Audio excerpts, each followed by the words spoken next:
방구대장 TV! 우리 열혈 구독자 요한이 어머니께서 질문을 보내주셨네. 네. 코로나가 공인중개업에 얼마나 많은 영향을 주나요? 경제 경기에 얼마나 영향을 받는지 궁금해요. 매출 상승, 감소 폭이라든지 코로나가 끝나면 중개 거래가 늘어날까요? 어떻게 생각해?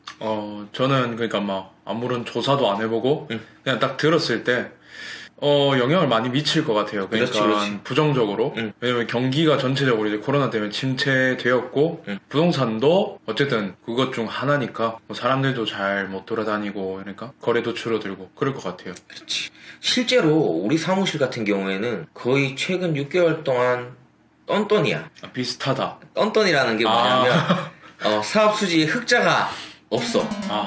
거의 뭐 적자를 겨우 면하는 수준. 그런데 코로나가 끝나면 중개거래 반드시 늘 거예요. 왜냐하면 경제활동 자체가 늘어나기 때문에.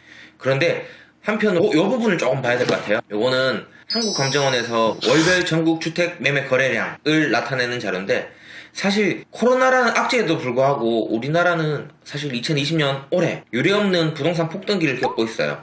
외국에서 보면 주식과 부동산이 동시에 상승하는 기현상이라고 볼 정도의 그런 폭등을 겪고 있는데, 실제로 주택 매매 거래량은 늘었어요. 그렇기 때문에 저는 코로나 부동산 시장에 영향이 없다, 코로나가 주택 매매에 영향이 없다라고 좀 단정을 지을게요. 오히려 돈을 더 많이 벌었겠지, 그지? 중개업자들은. 그런데요, 저 수치상으로만 보면 매매 거래량이 또 집값이 폭등을 했으니까 중개사들은 수수료 받기도 편해.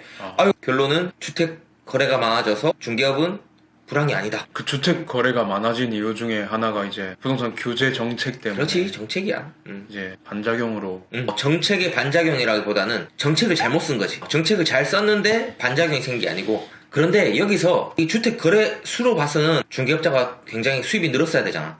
네. 그런데 실제로 이거는 일부 지역에 국한된 주택거래 폭증이 이런 통계를 가져온 거야. 특히 지방 같은 경우에는 주택거래가 안 늘었고 오히려 감소했는 지역이 굉장히 많을 거야. 서울 수도권 일부 지역으로 이런 현상이 나타나게 만들었기 때문에 정책의 실패라고 나는 보는 거야. 그럼 서울에 있는 중개업자만 돈 많이 벌었다 약간 이런. 약간 그렇지. 그것도 서울에 있는 중개업자 중에서 노른자 단지를 끼고 앉아있는 중개업자들은 돈 많이 벌었지. 그 이외의 분들은 코로나에 의한 타격을 받았다고 봐도 되겠네요. 받았지. 특히 상가를 하시는 분들은 굉장히 많이 받았을 거야. 그렇죠. 막 기사 같은 것도 상가 공실이 그렇지. 많다 이런 부정적인 기사가 있으니까. 특히 상가 중개하시는 분들은 새로 창업하시는 분들이 없으니까 경제활동 자체가. 그렇죠. 그런데 또 이거는 오프 더 레코드로 할지 나중에 네가 알아서 써먹을지는 결정하고, 상가를 하는 사람들도 지금 돈을 벌 수가 있어. 어떻게 벌 수가 있을까? 지금 폐업하고 손들고 나간 상가들이 많아. 예전 같으면 권리금 1억 2억 줘야 됐던 자리를 무권리로 찍어올 수도 있어. 나중을 대비해서 싼 가격에 매입을 해두자. 그렇지. 나중에는 그럼 그 꼴을 안 당하기 위해서 자영업자들은 정말 많이 버텨야 되는 거고, 이런 상가를 중개를 전문적으로 한 사람들은 어떻게 보면 뒤에 자본가를 얻고 그렇게 투자를 좋은 해주고. 자리를 무권리로 가져와가지고 어쨌든 끝이 보이는 상황이잖아. 한 6개월 뭐 1년 이렇게 버틴 다음에 권리금을 붙여서 팔 수 있는 그런 상황. 또 지금 시기가 임대인들도 어느 정도 공감을 하기 때문에 월세를 저렴하게 들어갈 수 있는 시기야. 임대인도 지금 까딱하다가는 장기 공실이니까. 그래서 그 틈새를 계속 보는 눈, 그게 중개업자들을 먹여 살리는 힘이기도 해. 위기를 기회 충분히 이제 그 공포만 이겨낸다면은. 그렇지. 경제 경기에 얼마나 영향을 받는지 궁금해요. 사실은 부동산이 경제 경기에 영향을 받을 수밖에 없어. 아까 얘기했는 것처럼 뭐 주식이 올라가면 부동산 가치는 하락한다. 가치가 하락한다. 이게 일반적이잖아, 그렇지? 우리나라 같은 경우에는 다른 나라에 비해서 굉장히 빠른 시기 고도 성장을 겪어왔어. 그러면서 주택 가격이 꾸준히 상승했지. 그래서 어떻게 보면 금보다 더 좋은 투자처가 부동산인 거야. 그런데 2000년대를 지나면서 점점 더 가속화된 게, 대한민국에서 부동산은 이게 아니고 대한민국에서 서울 부동산은으로 바뀌는 거야. 그래서 경제 경기에 굉장히 많은 영향을 받고, 경제 경기가 좋을수록 또 부동산도 같이 올라가는 그런 현상이 좀 생기고 있지. 그냥 갑자기 든 질문인데 코로나로 위기를 맞은 중개업소들 같은 경우에는 어떤 식으로 그거를 극복할 수 있을까요? 빨리 옮겨야지. 자리를요? 그거밖에 없네요. 지금 어쨌든 부동산 거래는 줄지 않은 상황이야. 줄지 않은 상황에서 위기를 맞았다면 본인이 그 자리에서 잘못하고 있는 거야. 그 자리에서 뿌리가 내려있는 자리 같으면 코로나라도 버틸 수 있는 힘이 있을 건데 본인 스스로 뿌리를 못 냈기 때문에 타격을 받는 거라 생각을 해. 나는 향남에서 버티고 있나? 방구대장 TV 원룸을 알아보는데 공인중개사와 원룸을 같이 보던 날 헤어지기 전 마지막에 마음에 드는 방이 있으면 가계약금 한 달을 월세로 붙여달라고 했습니다. 그래서 예금 정보 사진을 문자로 보내주더니 여기에 붙이라고 해서 가계약금을 바로 붙였습니다. 하지만 다음날 등기부 등본을 떼보니 건물주 명의와 달라서 예금주가 누구냐고 물어봤는데 건물주 명의도 아니고 공인중개사 명의라고 하더군요. 임차인 보호를 위해 24시간 공인중개사 쪽에서 묶어두고 24시간 전은 환불되고 후는 못 돌려받는다고 하더군요. 그걸 듣고 딱 드는 생각이 건물주한테 귀에 안 들어가면 공인중개사가 먹겠구나 싶었어요. 이런 행위는 정상인가요? 공인중개사가 이런 것까지 관여해도 되는 부분인가요? 라고 질문을 남겨주셨습니다. 우선 본안에 대해서 공인중개사가 계약금을 받으면 안 돼요. 그리고 공인중개사가 계약금을 받아도 되는 경우는 건물주가 공인중개사한테 계약금을 당신이 받아서 보관하시오 라고 위임을 했는 경우에는 가능하겠죠. 그죠? 위임이라는 게 이제 위임증도 있어야 되네요. 아니요. 위임장이 없더라도 실제적으로 구도로라도 정확하게 위임을 했다 그러면 네, 그거를 확인을 일단 하셔야 되네요. 확인을 해야지.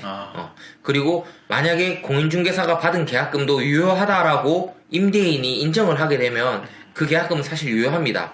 그리고 임대인에게 건너갔든 건너가지 않았든 임대인은 자기가 받은 걸로 간주할 수 있으니까.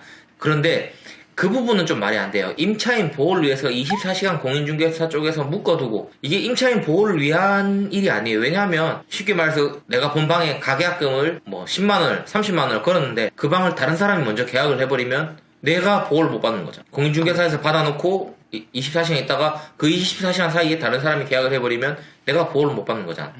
그래서 이 부분은 말이 안 되는 것 같고 공인중개사가 임대인으로부터 위임을 받았냐 안 받았냐가 가장 중요한 것 같아요. 그러면은 이제 공인중개사한테 그걸 확인하기보다는 임대인한테 직접 물어보는 게 낫겠네요. 임대인한테 물어보는 게 가장 정확하지. 네. 임대인, 임차인 다 동의하에 에스크로라는 게 있어요. 네, 에스크로우 계정. 그렇게 해서 에스크로로 통해서 받는 경우에는 가능하고요.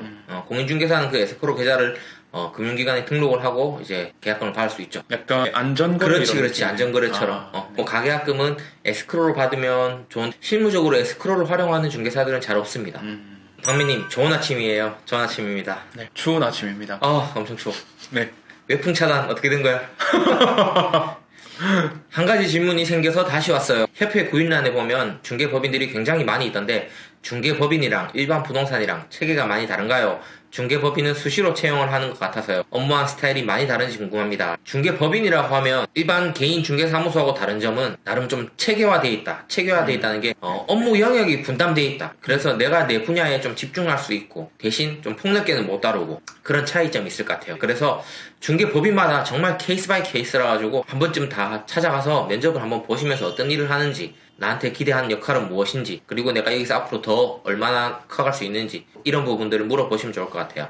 그리고 업무하는 스타일이 많이 다르진 않아요. 많이 다르진 않습니다. 그러니까 개인 사무소랑 법인 사무소랑 그렇지. 그렇게 차이는 안 나는데 차이는 안 나지. 무슨 물건을 다루는지가 더 중요하고 그렇지. 이제 법인 같은 경우에는 조금 더 한 가지에 전문적으로 일할 가능성이 높다. 그렇지. 약간 그런 거네요. 안녕하세요. 31회 공인중개사 동차 합격생입니다. 방구대장님 영상 하나도 빠짐없이 많이 배우고 있습니다. 사진 작업을 하고 있던 매물들이 저희 사무실 소장님 매물로 이미 올라와 있더라고요. 이미 같은 사무실에서 광고 중인 매물을 또 가서 사진 작업하고 현장 조사하고 결국 광고도 못 올리는데 초보인 제가 어떻게 대처해야 하는지 모르겠습니다. 꼭 답변 좀 부탁드립니다. 이거는 사무실 내부 시스템이 중요한 것 같아요. 한마디로 선배가 하고 있는데 내 비용이라도 광고를 해야 되냐 마음이 좀 깨름직하면 안 하셔도 돼요. 꼭 굳이 그거 아니라도 널려있는 게 물건인데 이 매물을 어디다 올리는지 모르겠지만 만약에 뭐 네이버에 매물을 올라갔다 블로그 포스팅 같은 건 해도 될 것 같아. 그러면 오히려 좀 더 좀 좋지 않을까. 다른 거 먼저 하셔도 될 것 같아요. 네, 다른 거 하셔도. 입장 바꿔놓고 생각했을 때 내가 먼저 광고를 올려놨어요. 근데 같은 사무실에서 후배가 와가지고 또 내가 했던 걸 똑같이 올렸어요. 서로의 기분 문제지. 괜한 쓸데없는 경계심을 만들 필요는 없는 것 같아요. 끝. 좋아요 꾹꾹 눌러주시고요. 구독 많이 눌러주세요.